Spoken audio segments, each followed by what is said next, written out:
All right, Coach Wallace, congratulations on the win tonight. You had a solid outing for both Grant and Dom. Just what are your thoughts on the day? Yeah, I thought Grant did a really good job of getting in the zone early, keeping the ball on the ground, and letting us play defense. And for 9 innings there, that infield defense was pretty elite, especially that 3-6-1 that ended there.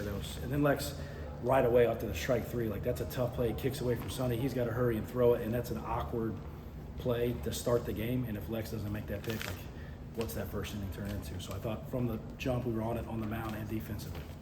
Stags got a relief, got a start on the relief mound. That doesn't make any sense, but yeah, he was out there on the mound for relief. So, what's your decision making behind having Stags? Well, we had to get him back out there. We got a little bit of separation, put him in a little bit of a different role, seeing if we can get some of the stuff that makes him Dom Stagliano when he's at his best out there. And I saw the fastball velocity was up, the changeup was in play. He hit the one guy with the slider, but the slider was in play as well. That was encouraging, especially after this. And we sat in that office thinking how we were going to play this thing out with a conference game, 2 days away, and who we would use and how we would do it. And it wasn't in any of our mind to be 6-3 that way, but I'm glad it worked out that way. Weekend pitching's been a bit of a struggle as of recently. Russell Sanford did you guys a really good outing on Saturday. What do you see from him, and would he be a consistent guy moving forward? Yeah, that's somebody we saw like growing into that role eventually. He's probably pushed in a little sooner than we wanted to for him, but he handled that stage in a sold-out stadium in a really big game and pitched outstanding, and the stuff held. We stretched him out as far as he's been stretched out all year, so he'll be back out this weekend. Hopefully we can extend him a little more.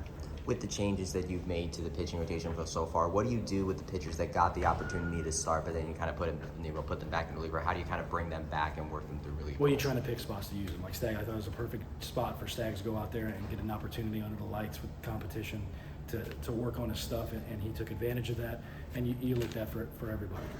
How do you evaluate Siegel's starting down? Obviously, he goes 6, very efficient in his time out there, and he has a 1 earned run. Yeah, and he kept the ball in the zone effectively and on the ground, right? So if you watched us play, if we can keep the ball on the ground and let those infielders play, we got a shot, and he did a great job of that. We got to see you on the third baseline tonight.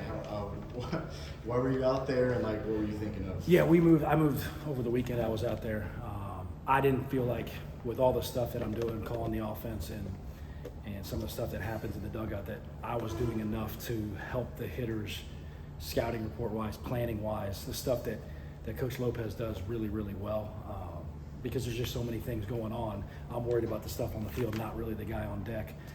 That allows for me to handle that out there and for him to be in the dugout and help prep the guys. And I thought there were some big moments in there that he really helped some of our hitters. Speaking of those hitters, you had Antonio Jimenez there with four RBIs tonight. Just what were you seeing with him in the plate? Well, he was patient, battled. Like that was a really big swing, the double with 2 outs to score 2.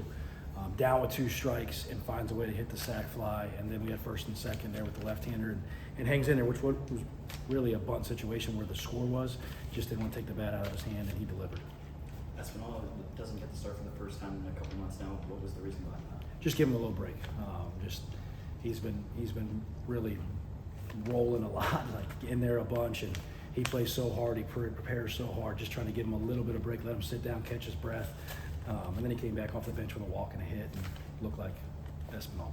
You got off to a pretty good start in Manhattan with that 15-3 win. What did you see the rest of the weekend, and how can you kind of turn the page from that as you welcome the number 15 team in the country in TCU this weekend? Yeah, obviously a really good game Friday.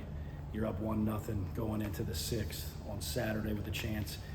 The one big inning gets away from us. I don't think offensively we adjusted soon enough from their adjustments to what we were doing offensively on Saturday, and it wasn't until late in the game Sunday, and we were in it on Sunday. We'd like to see those at-bats set up in the 7th, 8th, and 9th happen in the 3rd, 4th, and 5th, and that game might have been different. So if we can stick with the same form where you pitch, let us play defense and find ways to be opportunistic offensively, we got a shot. Kind of going off of that, how do you reset after a tough weekend, kind of prepare yourself, like you said, for this weekend? Yeah, the games are coming. There's no way you can hide from them. You can't feel sorry for yourself. You got a choice to get better and really work on the things that can make us a good team. I thought we did that in the pre-work today. You got to do that again tomorrow, and then you got to get out there on Thursday, Friday, and Saturday and give your best effort and play with toughness and figure out a way to beat a really good TCU team. over the weekend we saw Ferraro get one of his first starts. Is he going to be, and had a really great game. Is he going to be? Yeah, he caught Saturday and Sunday. I think by Sunday he was kind of gassed at that point, but he's a very capable catcher here offensively. When it's right, he can be offensive too. We hope to get Dylan King back by Thursday, which would be huge for us.